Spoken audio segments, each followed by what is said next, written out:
I wanted to sound different, Debbie Ohiri.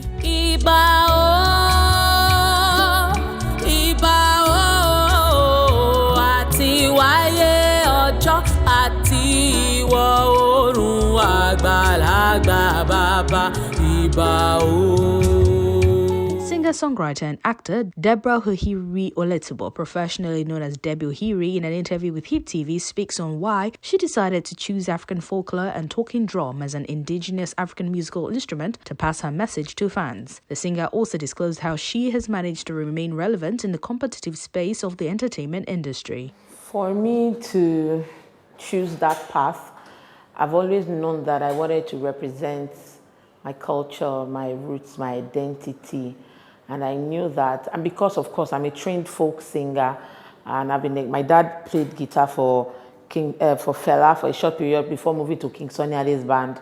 My dad introduced tenor guitar to juju music, so I would say that that also informed, my ears. I was opportune to listen to different styles of music, and I just knew that I needed to do something different. I didn't want to sound like a Beyonce or a Rihanna or a Jennifer Hudson. I mean, respect to all these women, but they are also, sort of a pillar, an authority for their culture. I also wanted to do something that is peculiar to us. Is why I chose the art form of chanting and singing in our indigenous language. She also shared the creative process behind her latest single, Iba.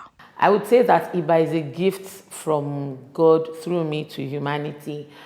I got on a project, I think 2019 or 2021, I can't remember which of the years. It's for a stage play, and when I got the script, I slept. And I heard the sound and the lyrics from my sleep. Unconsciously I looked on my phone to, do the sound recording of what I received. And when I had a conversation with the director was like, the opening scene, this is how I want it to sound like. I said, Ma, let me send something to you. And she said, yes, that's it.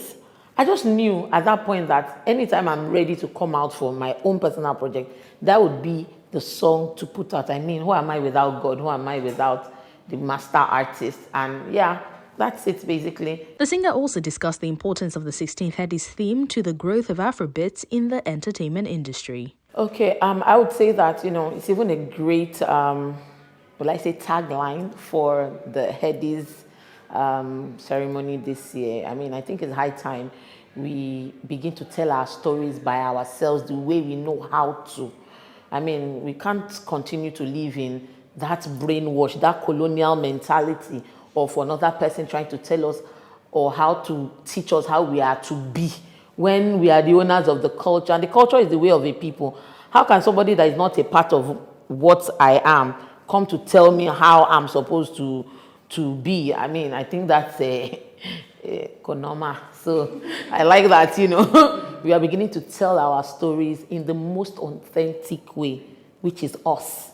Yes. In as much as the music industry is quite competitive, Deborah Ohiri sends a word of advice to up-and-coming females in the industry. First and foremost, I want you to embrace your strength as a woman, your femininity.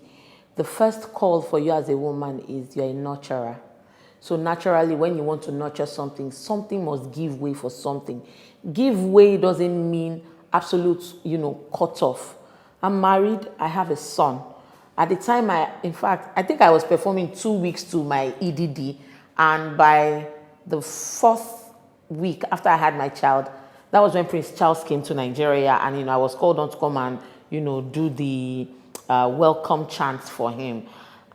And again, I had a cesarean session. It wasn't easy, but I had to do it because this art form is what I have known before marriage, before childbirth. So I would say to you, do not let this marriage or childbirth or family take you away from your calling, from your light.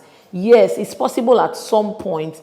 Sometimes we don't get as much support as we need to get to help us cushion this new reality, because you've never had a child before. This is a new reality, a new body, a new person, new responsibility. In most cases, women don't get as much support as they need to get. That is why it sort of feels like, oh, since this person had a child or since this person got married, there's a fallback. But irrespective of that, find strength from within. That finding strength from within is not just mere talk.